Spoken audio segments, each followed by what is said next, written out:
কাৰণ খুব কষ্ট কৰি তেওঁলোকে নিৰ্মাণ কৰি তুলিছে, আপোনালোকে নিশ্চয় দেখিছে। কাৰণ গোটেইখিনি কৰিছে কেৱল জুবিন দাৰ নামতে। কিন্তু সেই ভাগ জ্বলোৱা নহয়, মই পুনৰবাৰ কৈছোঁ।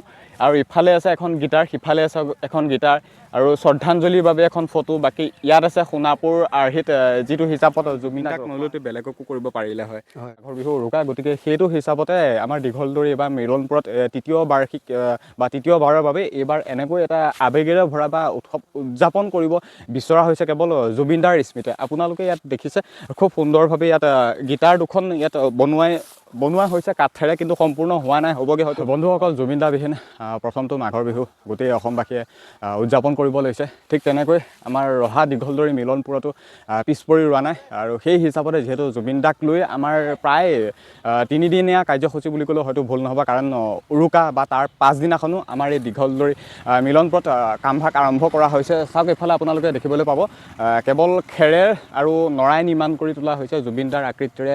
খুব সুন্দৰভাৱে এইটো ভেলাঘৰ আৰ্হিত নিৰ্মাণ কৰি তোলা হৈছে, আপোনালোকে নিশ্চয় অনুমান কৰিব পাৰিছে। আৰু সোণাপুৰত জুবিন দাক যিটো হিচাপত ৰখা হৈছিল বা আজিৰ তাৰিখতো যিটো হিচাপত ৰাখিছে, আৰু হয়তো এতিয়াও হয়তো আমাৰ ইয়াতে থাকি তেওঁলোকে তাত যাবগৈ পৰা নাই বা জুবিন দাক এবাৰো হয়তো চাবলৈ তেওঁলোকে সক্ষম নাই। গতিকে যিসকলে মানে জুবিন দাক আমাৰ ইয়াৰ পৰা তাত যাব পৰা নাই বা কিছু হয়তো সমস্যাৰ হিচাপত, কিন্তু আমাৰ যিহেতু এতিয়া জুবিন দাবিহীন প্ৰথমটো মাঘৰ বিহু, গতিকে সেই মাঘৰ বিহু বা এই পৰম্পৰাগত ৰক্ষা কৰি হিচাপতে বা আমি শ্ৰদ্ধাঞ্জলি হিচাপতে ইয়াতে আমি কামভাগ আৰম্ভ কৰি ঠিক মানে সোণাপুৰত যিটো হিচাপত ৰখা হৈছিল সেই হিচাপতো যে জুবিন দাক যে আমাৰ ইয়াত এইবাৰ এনেকৈ ৰখোৱা হৈছে বা আপোনালোকে নিশ্চয় অনুমান কৰিব পাৰিছে কিমান সুন্দৰভাৱে আছে। আপোনালোকে নিশ্চয় দেখিছে খুব সুন্দৰভাৱে আছে, শ্ৰদ্ধাঞ্জলি হ'ব। এতিয়া আমি কাম ইয়াত বহুখিনি বা আৰম্ভ হ'ব বা ইয়াৰ পাছতো বহুখিনি হ'ব, মানে যথেষ্টখিনি এতিয়া হৈ উঠিছে, প্ৰায় সম্পূৰ্ণ হৈ উঠিছে। ইয়াৰ পাছত বহুখিনি কাম আছে। আৰু সোণাপুৰত যিটো হিচাপত ৰখা হৈছিল ঠিক ছেইম ইয়াতো তেনেকুৱাই কামখিনি ইয়াত কৰোৱা হ'ব। আপোনালোকে নিশ্চয় মন কৰিছে, এবাৰ এইফালে দেখুৱাই দিয়ে, অলপমান কেমেৰাটো দূৰত ল'বাগৈ।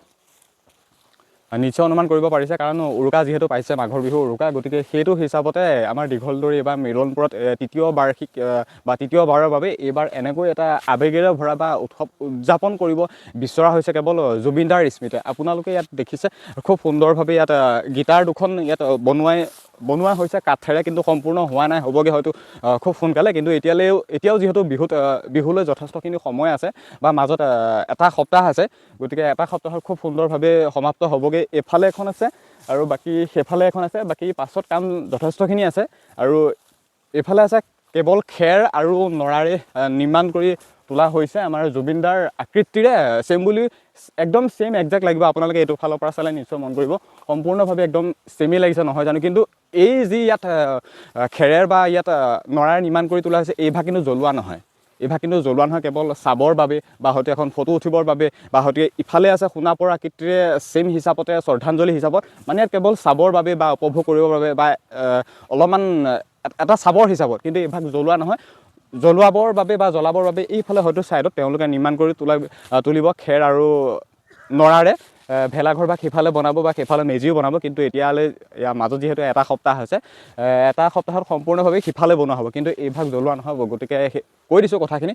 বাকী সেইফালেও খুব সুন্দৰভাৱে জুবিন দাৰ এখন ফটো আছে। বাকী ইফালে সিফালে বহুখিনি ডেক'ৰেশ্যন হ'বগৈ, কাৰণ যিহেতু মাজত আৰু এটা সপ্তাহ আছে, এটা সপ্তাহত যথেষ্টখিনি কাম সম্পূৰ্ণ হৈ উঠিব। কিন্তু এই জুবিন দাক খেৰ বা নৰাৰে নিৰ্মাণ কৰি তোলাৰ আঁৰত এজন ব্যক্তি ইয়াত যথেষ্টভাৱে ইয়াত গুৰুত্বপূৰ্ণ বা খুব ভালদৰে অৰিহণা তেওঁ আগবঢ়াইছে। এই কামখিনি এখেতৰ দ্বাৰা গোটেই কামখিনি সম্পূৰ্ণ হৈ উঠিছে বুলি ক'লে ভুল নহ'ব। আজি প্ৰায় এটা মাহ ধৰি এখেতেই গোটেই কামখিনি কৰি আছে। কেনেকুৱা কি হিচাপত ভাবিলে, কাৰণ তৃতীয়বাৰৰ বাবে এই কামখিনি হৈ উঠিছে। ইয়াৰ আগত মৃত্যুঞ্জয় বনাইছিলে, প্ৰথমবাৰ মৃত্যুঞ্জয়, দ্বিতীয়বাৰ আদিযোগী মন্দিৰ আদিযোগী বনাইছিলে, আৰু বাকী তৃতীয়বাৰ এইবাৰ জুবিন দাৰ স্মৃতিত গোটেইখিনি কাম আপুনি নিশ্চয় কৰিব চেষ্টা কৰিছে। কিন্তু কেনেকুৱা কি হিচাপত ভাবিলে কওকচোন, কাৰণ জুবিন দাক নলৈতো বেলেগকো কৰিব পাৰিলে হয়। কিন্তু জুবিন দা আমাৰ হিয়াৰ আমঠু, আমাৰ ভগৱান, আমাৰ প্ৰাণৰ শিল্পী। তেখেত যিহেতুকে আমাৰ মাজৰ পৰা নোহোৱা হৈ গ'ল, তেখেতকে মনত ধ্যান কৰি তেখেতৰ আৰ্হিত তেখেতৰ প্ৰতিমূৰ্তিৰ ভেলাঘৰ নিৰ্মাণ কৰিব খুজিছোঁ। নিৰ্মাণ কৰোঁতে বহুত কষ্ট হৈছে, হ'লেও তথাপি কিমান সুন্দৰ হৈছে সেইটো নাজানো। নাই যথেষ্ট সুন্দৰ ভালেই হৈছে। আৰু বাকী এইটো কিমান একমাহমান কণ্টিনিউ কৰি আছে চাগে? ডিচেম্বৰ 15 তাৰিখৰ পৰা ডিচেম্বৰ 15 তাৰিখৰ পৰা মানে একমাহ হ'বগৈ আৰু বিহু উৰুকালে। হয়। আৰু বাকী খেৰ নৰা এইখিনিত যিখিনি ইয়াত আপোনালোকে লগাইছে মানে আপোনালোকে বা কাটিছে সেইটো আপুনি কৰিছেনে ইয়াত সহযোগিতা হিচাপত সকলো ৰাইজ আছে? ৰাইজ মানে আমাৰ ল'ৰা 15-20 জন ডেইলি ৰাতিপুৱাৰ পৰা সন্ধ্যালৈকে কণ্টিনিউ লাগি আছে। ইয়াত বাঁহ আৰু নৰা এতিয়া অনুষ্ঠান ভাগ কেইদিনামান হ'বগৈ? অনুষ্ঠান ভাগ আমি এতিয়া 2দিনীয়া ভাবি আছোঁ, আৰু যদি আমি সহায় পাওঁ তেতিয়া 3দিনীয়া কৰিবলৈ চেষ্টা কৰিম। মানে প্ৰথম দিনাখন হ'ব উৰুকাৰ দিনাখনে নিয়মখিনি হ'ব, খানা খোৱা হ'ব ভেলাঘৰ, বাকী তাৰ পিছদিনাখন হয়তো কিছু কাম আপোনালোকে দেখুৱাবগৈ আৰু পিছত 2টা দিন মানে 3দিনীয়া হ'বগৈ। 3দিনীয়া হ'ব। হয়। আৰু এয়াই আছিল জুবিন দাবিহীন প্ৰথমটো মাঘৰ বিহু উদযাপন কৰিব বিচাৰিছে গোটেই অসমবাসীৰ লগতে আমাৰ দীঘলদৰী মিলনপুৰবাসী ৰাইজেও। এইফালে দেখিছে শেষত পুনৰবাৰ দেখুৱাব বিচাৰিছোঁ উই লাভ জেজি, অৰ্থাৎ জুবিন দাৰ কথাই কোৱা হৈছে। সিফালে এখন খুব ধুনীয়া প্ৰতিচ্ছবি জুবিন দাৰ, বাকী গোটেই ছাইডটোত খুব ধুনীয়াকৈ সেইদিনাখনলৈ বহুখিনি নতুন নতুন আপোনালোকে দেখিবলৈ পাব। কাৰণ আৰু যিহেতু মাজত এটা সপ্তাহ আছে, এটা সপ্তাহত যথেষ্টখিনি ইয়াত আপডেট হ'ব। বাকী ইফালে আছে আমাৰ জুবিন দাৰ খেৰেৰে নিৰ্মাণ কৰি তোলাটো ভেলাঘৰ বুলি এতিয়া কৈছোঁ, কিন্তু সেইভাগ জ্বলোৱা নহয়, মই পুনৰবাৰ কৈছোঁ। আৰু ইফালে আছে এখন গীটাৰ, সিফালে আছে এখন গীটাৰ আৰু শ্ৰদ্ধাঞ্জলিৰ বাবে এখন ফটো। বাকী ইয়াত আছে সোণাপুৰ আৰ্হিত যিটো হিচাপত জুবিন দাক ৰখোৱা হৈছিল। আৰু গতিকে এতিয়া আমি আহাটো বিচাৰিছোঁ আমাৰ অসমবাসীক, আমাৰ এই ৰহা দীঘলদৰী মিলনপুৰবাসী ৰাইজৰ যি আমাৰ পাতিছিলে বা আপোনালোকে নিশ্চয় দেখিছে ভেলাঘৰ বা সেই উৰুকাৰ দিনা মেজিৰ জুই কৰা, আপোনালোকে নিশ্চয় আহিব, অলপ তাপ ল'বলৈও আহিব। গতিকে বিশেষ এতিয়া একো ক'ব নোৱাৰিম, খালি মাজত মাত্ৰ এটা সপ্তাহ আছে।